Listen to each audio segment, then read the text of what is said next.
Hey, what's up going on, y'all? It was Chevy, man, back with another video. Just real quick, man. So last night, kind of late last night, uh, there was a report saying that it was interest in the Cowboys of a potential Zeke comeback. And the reason why that is because Stephen Jones, in the interview when he was at the event that he was doing, he was asked about, running back situation. He alluded to that they are looking at running backs in the draft, and a possible, reunion or whatever with Zeke. You know what I'm saying? That's was always open. Ever since Zeke left, they said that was always open. That was still an option on the table. I was a guy that said, hey, why get rid of him? You can keep him. He was willing to take less money to stay. Anyway, I understand the business side of it as far as the money goes. And that's the reason why you released him. You didn't release him because of his play. You released him because of the money. But now, since running backs are not getting paid as much, now you have that potential to bring him back and pair him with a younger back.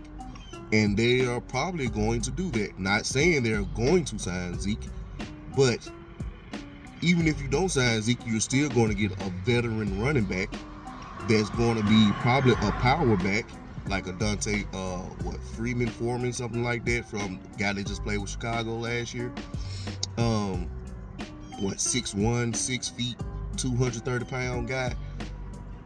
You got, a few backs out there like Foreman, like Zeke, that's out there that's going to be dirt cheap, $2 million, maybe $3 million a year, and you compare him with a running back probably day 3, maybe day 2.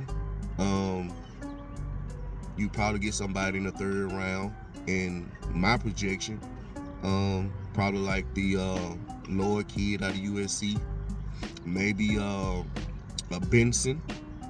You can get one of those guys, and they can pair well with a veteran running back. What happened with Zeke and Pollard?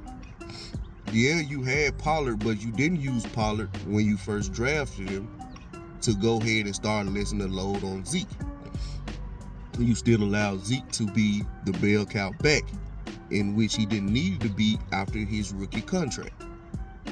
Well, not after his rookie contract, but like around year 4, year 5, backs typically start to slow down unless you just a physical specimen like Adrian Peterson.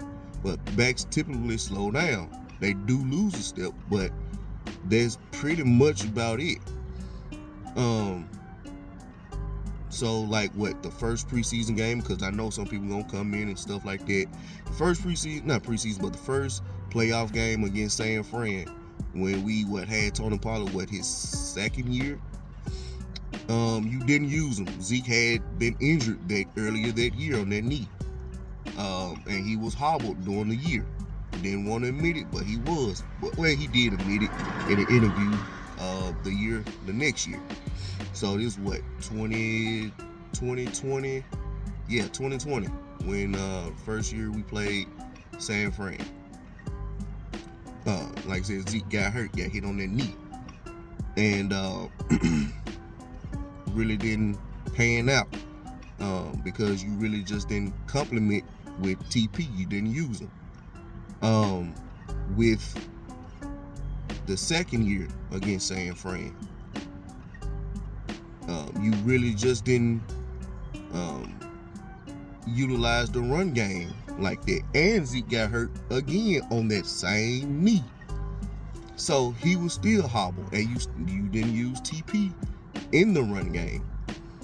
So the next year, the 3rd year after that, you let Zeke go. Then TP became the main back. He get hurt. So it was like a conundrum. It was like, man, you can't. It's like, what can you do? Then you didn't use Rico Dowdle, you didn't use Malik Davis in those games. Last year, go back and watch the film, and also I watched a couple of other YouTube content creators and how they broke down a lot of film, and I also watched other people, and then I went and looked at it myself. The offensive line wasn't the same last year as far as in the run game. It wasn't as effective. I see why they let Tyler Biadasz go. Yeah, he was the main focal point of not getting enough power, Terrence Steele, he was coming off an ACL injury, didn't have that power in that leg, and it showed. Also showed in the passing game. But I said I would say this: the Cowboys are going to draft a running back probably day 2, second round, maybe third round. If they do, they are notorious for drafting injured players in the second round. If you do want to go that route with drafting an injured player in the second round, get Peyton Wilson. The boy is tenacious. He has a very high, relentless motor. He's a sure tackler. He doesn't get caught up too much as far as, in my opinion, the misdirection things. He has good sideline to sideline speed. He has some good instinct. They did play him at defensive end with pass rushing. He don't have pass rushing moves like that, but he will knock down linemen's hands to help get off of them. He does have a little bend, not much, not super bendy, but he does have just a little bit, enough to get around a good left tackle, not a great left tackle or a right tackle, wherever he coming from. But if he blitzing from the A or B gap like Dan Quinn had Michael doing, he's going to be held. So if you do want to go that route as far as getting an injured player, because past years have shown an injured player in the second round, get Peyton Wilson at the linebacker. Go ahead and shore up the linebacker room. But back to running back, man, if you do bring Zeke back or get another big back to help complement one of these younger guys, because Steven did say they were looking at running back in the draft. Hey,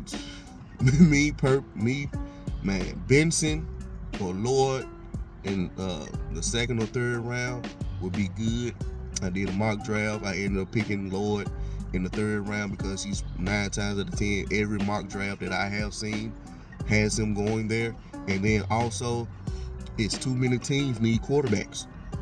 So you're going to have teams that are going to reach for these quarterbacks, and a lot of good players are going to fall, including some of these top linemen prospects that's coming out. They are going to fall. So first round, man, if Troy Fautanu falls, because he's been ranging from 20 to like 26 in the first round on average. Jackson Powell Johnson been averaging from like 15 to 21, and it's possibly that he can fall even further, because I feel like some teams are going to overcompensate on some of these quarterbacks, and they need quarterbacks. So let me know in the comments what y'all think as far as a good veteran running back to come in and help complement a rookie running back, and who's y'all thoughts, and not your thoughts, but yeah, your thoughts, and also who you think that should be able to come in and help the team with a running game. This is your boy Heavy Chevy. Stay blessed. Peace.